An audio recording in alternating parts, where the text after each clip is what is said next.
ముందుగా వేదిక టీవీ ప్రేక్షకులకు స్వాగతం. వేదిక టీవీ చేపడుతున్న సర్వేలో భాగంగా మరి ఈరోజు సూర్యాపేట జిల్లాకి రావడం జరిగింది. మరి ఈ సూర్యాపేటలో ఉన్నటువంటి కొత్త బస్ స్టాండ్కి చాలా ఊర్ల నుంచి ప్రజలు నేరేడుచెర్ల, భీమారం, కోదాడ, నల్గొండ, ఖమ్మం, తుంగతుర్తి, తొర్రూరు, మహబూబాబాద్ అక్కడ ఉన్నటువంటి ప్రజలు ఇక్కడికి రాకపోకలు సాగడం జరుగుతుంది వాళ్ళ పని నిమిత్తం. సో ఇక్కడికి వచ్చే ప్రజలని రేవంత్ రెడ్డి గారి గురించి అలాగే వారి పాలనపై వారి అభిప్రాయం తెలుసుకునే ప్రయత్నం చేద్దాం. నమస్తే సార్. మీ పేరు సార్? లచ్చు. ఏం చేస్తుంటారు సార్? వ్యవసాయం పని. రేవంత్ రెడ్డి గారి పాలనపై మీ అభిప్రాయం ఏంటి సార్? రేవంత్ రెడ్డి పాలన మంచిగా అందుబాటు లేదు. రైతు బంధు కూడా సరిపడట్లేవు. కాగానే రైతు భరోసా కట్ చేసిండు. అట్లే పరిపాలన నచ్చట్లే. టీఆర్ఎస్ పాలన మంచిగా ఉండేది.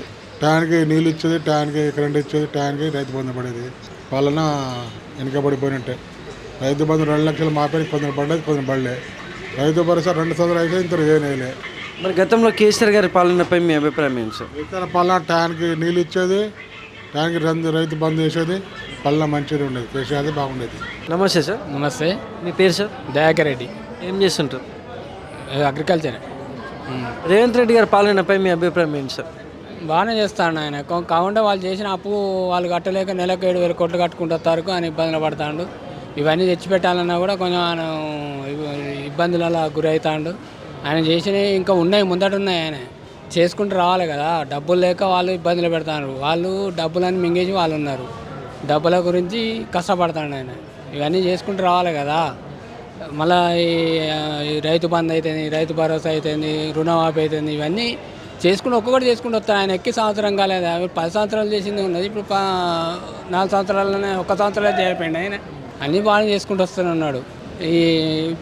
ఇంకా టైం ఉన్నది. ఆయనకు ఇంకా 4 సంవత్సరాల టైం ఉన్నది. చేస్తాడు. 10 సంవత్సరాలు గెలిపితే అనుకునే అని సాధిస్తూనే ఉంటాడు అన్నీ. మరి గతంలో కేసీఆర్ గారి పాలనపై మీ అభిప్రాయం ఏంటి? పాలన వాళ్ళకు వాళ్ళు తినడే సరిపోయింది. వాళ్ళ రాజకీయ నాయకులు, వాళ్ళ పనిచేసిన వాళ్ళు వాళ్ళు తినడే సరిపోయింది. అంతేగాని అందులో ఏమీ లేదు. అందులో అంతే ఏమున్నదేనా. ఇవన్నీ అప్పులు తెచ్చి పెట్టాను ఎవరైనా అన్నారు ఆయనను. ఇప్పుడు వెనకటి నుంచి ఉన్నదా అన్న? ఇప్పుడు వెనకటి నుంచి రైతు బంధు అయితే లేదు కదా, బతకలేదా? ఎందుకంటే కళ్యాణ లక్ష్మి అయితే పెళ్లి చేసుకోలేదా? పెళ్లి చేయకుండా ఉన్నాడా? పెళ్లి చేసుకోలేదా వాడు? దళితులో బాగా అని చెప్పిన దళితులకు ఏమి ఇచ్చినావు? 3 ఎకరాల పోయాను ఏమి ఇచ్చినావు? ఏమి ఇవ్వలే కదా నువ్వు. నమస్తే సార్. నమస్తే సార్. మీ పేరు సార్? నా పేరు యాదగిరి అండి. ఏం చేస్తుంటారు సార్? నేను కోకోనట్ బిజినెస్ చేస్తుంటా అండి. రేవంత్ రెడ్డి గారి పాలనపై మీ అభిప్రాయం ఏంటి సార్? రేవంత్ రెడ్డి పరిపాలన అనేది ఆకాశానికి తూట్లు పొడిచినట్టే ఉన్నదండి. ఈయన పరిపాలన ప్రజలకు ఏమాత్రం సౌకర్యంగా లేదు. రైతు బంధు లేదు, రైతు మిత్ర లేదు, మహిళలకు పెన్షన్ అన్నాడు, పెన్షన్ లేదు. 2,500 అన్నాడు, 4,000 అన్నాడు. ఏదో ప్రలాభాలు పలికిండు కానీ అమల్లో లేవు, ఆచరణలో లేవు. ప్రజలలో ఎక్కడ ఏ సందర్భంలో చూసుకున్నా, ఎక్కడ చూసుకున్నా అసంతృప్తి మిగిలింది తప్ప మిగిలింది ఏం లేదు. రేవంత్ రెడ్డి పరిపాలన, కేసీఆర్ గారి పరిపాలన హాయిగా గుండెల మీద చేసుకొని నిద్రపోయిన రైతులు ఉన్నారు. మొత్తం టోటల్గా చెప్పుకోవాలని అనుకుంటే రేవంత్ రెడ్డి పరిపాలన రైతులను విస్మరించిన ప్రభుత్వము. రైతులను నిండా ముంచిండు ప్రభుత్వం. ఏదో చెప్పిండు, మీ గదన ఎక్కడం వరకే ఒకటే టార్గెట్ చేసుకుంటే తప్ప ప్రజలను ఏమైపోయినా సంబంధం లేదన్నట్టుగానే ఉన్నాడు. ఇవాళ రేవంత్ రెడ్డి గారు చేసిన పనులు ఒక్కటి సక్రమం అమల్లో లేవు. ఒక కార్మికుడు రోజు ఒక పారకూలికి పోయే కార్మికుడు చేసుకునే పైసలు కూడా సంపాదించుకోలేని పరిస్థితులు ఉండు. ఆటో కార్మికుడు ఏమిటికండి?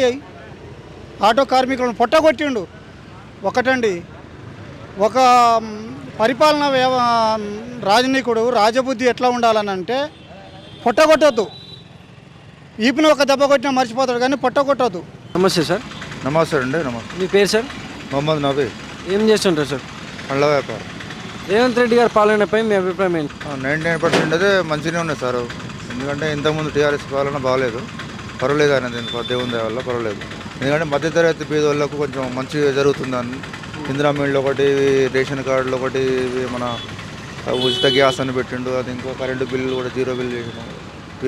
తన వరకు అయితే మంచిగా ఉంది సార్. 99% దేవుని దయ వల్ల. మళ్ళీ ఆయనే రావాలని కోరుకుంటున్నాం. మళ్ళీ రావాలని మా రేవంత్ రెడ్డి గారు. ఎందుకంటే మంచి పనులు చేస్తున్నారు. ఇంతకుముందు కదా సీఎం మన కేసీఆర్ కూడా మంచి పనులు చేసిండ్రు. ఆయన పోయి కూడా ఎందుకు చెప్పాలి. ఆయన మంచిగా చేసి ఆయన కూడా కొన్ని మంచి పనులు, కొన్ని ఖరాబ్ ఉన్నట్లు. దేవుని దయ వల్ల మళ్ళీ మనకు రేవంత్ రెడ్డి రావాలని కోరుకుంటున్నాం.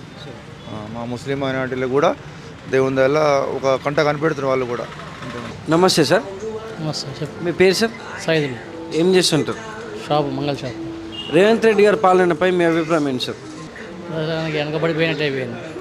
ఏ విషయాల్లో దేనికైనా ఏం లేదండి, ఏ వచ్చేది కూడా ఏం రాకుండా అయిపోయినాయి. మరి గతంలో కేసీఆర్ గారి పాలనపై మీ అభిప్రాయం ఏంటి సార్? ఇక అది అయిపోయింది, గతం అయిపోయింది, కానీ వచ్చాయి కానీ ఇప్పుడు అన్నయ్య రాలే. నమస్తే సార్, నమస్తే, మీ పేరు సార్? నా పేరు భూక్యా ఫూల్సింగే. ఏం చేస్తుంటారు సార్? వ్యాపారం. రేవంత్ రెడ్డి గారి పాలనపై మీ అభిప్రాయం ఏంటి సార్? రేవంత్ రెడ్డి పాలనపై నా ప్రత్యేక అభిప్రాయం కాదు, కానీ జనాల అభిప్రాయం అయితే చెప్పగలుగుతా. వ్యాపారంలో ఉన్నాం కాబట్టి ఆ పాలన మీద అయితే అంత మంచి ఒపీనియన్ లేదు. కారణం ఏంటంటే ఈ రైతు బంధు ఒకటి, ఈ బోనస్ వేస్తామన్న వాళ్ళు కొంతమందికి పడ్డాయి, కొంతమందికి పడలేదు. ఇప్పుడు రుణమాఫీది కూడా అదే పరిస్థితి, కొంతమందికి పడ్డాయి, కొంతమందికి పడలేదు. జనాల్లో గ్రౌండ్ లెవెల్లో జనాల్లో మటుకు అయితే కొంచెం వ్యతిరేకత అయితే కనబడుతుంది. ఇక ఇప్పుడు ప్రజెంట్ అయితే ఈ సిచ్యువేషన్లో అయితే మంచి అభిప్రాయం లేదు. మరి గతంలో కేసీఆర్ గారి పాలనపై మీ అభిప్రాయం ఏంటి సార్? కేసీఆర్ గారు ఆయన 9 సంవత్సరాలు చేసిండు. ఫస్ట్ మంచిగానే ఫస్ట్ సంవత్సరాలు 5 సంవత్సరాలు బాగా చేసిండు, తర్వాత బాగా చేయలేదనే కదా కొత్త గవర్నమెంట్ను మార్చింది. నమస్తే సార్. నమస్తే. మీ పేరు సార్? దేవా. ఏం చేస్తుంటారు సార్? బిజినెస్. రేవంత్ రెడ్డి గారి పాలనపై మీ అభిప్రాయం ఏంటి సార్? బడ్జెట్ లేదు కాబట్టి కొద్దిగా స్లో అయ్యింగానే ఉంది.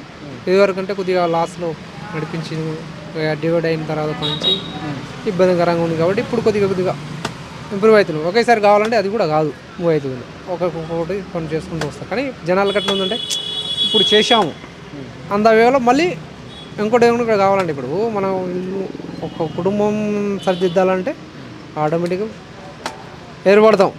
సాధ్యం మ్యాక్సిమం అంటే ఏర్పడిన తర్వాత ఆటోమేటిక్ ఎట్లా ఉంటుంది కుటుంబం సరిదిద్దాలంటే మనం కావాలంటేనే ఒక 6 నెలల వరకు పడుతుంది. 6 నెలలు 1 నెల. దేశం మొత్తం అంటే ఇక అటు కూడా బడ్జెట్ చూసుకొని అది చేసుకొని చేయాలంటే కొద్దిగా వన్ కూడా టైం చేయాలి. కానీ జనాలు అంతా ఆప్షన్ లేదు, చేయరు కూడా. ఎందుకంటే ఆప్షన్ మనంలో ఉండాలి కదా, వాళ్ళ జనాలు కూడా సహకరిస్తే కానీ అది కొద్దిగా పోవడానికి ఛాన్స్ ఉంది. అవతలం చేసుకోవడం ఇంకోటి వచ్చి పూల పెడుతూనే ఉంటారు కదా. మరి గతంలో కేసీఆర్ గారి పాలనపై మీ అభిప్రాయం ఏంటి సార్? కేసీఆర్ ప్రభావం అది కూడా మంచిగా ఉన్నది. సరే కావాలంటే మనం కేసీఆర్ చేసిన వల్ల ఎవరితో మంచిదే, అది చెందేటోనికి చెందింది. అది ఇప్పుడు ఎట్లా ఇప్పుడు రాజకీయ పరంగా ఉన్నాడు, వాళ్ళకు నడిచింది అది. ఇది ఇప్పుడు ఇవ్వట్లేదు. ఇప్పుడు ఏది రైతు బంధు లేదు, రైతు బీమా ఇప్పుడు ఎవరికి చెందలేదు.